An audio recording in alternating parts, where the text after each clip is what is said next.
ఆస్తిపాస్తులన్నీ దారింట్లో పెడుతుంటే మన ఇల్లు చిన్నబోతున్నదే నాదా ఒక్కదాన్నొక్కదాన్నొక్కదాన్నోయి ఒక్కదాన్నుండలేను అరుగు మీద వండలేను సక్కంగా మన ఇల్లు దొక్కోయి నాదా ఒక్కదాన్నొక్కదాన్నొక్కదాన్నోయి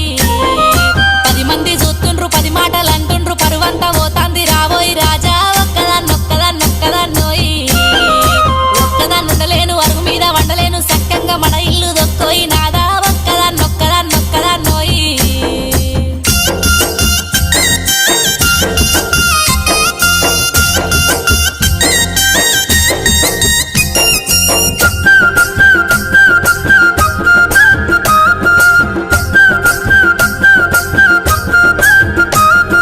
రాత్రంతా దానింట్లో పగలంతా దానింట్లో ఎప్పుడు దానింట్లో ఉంటే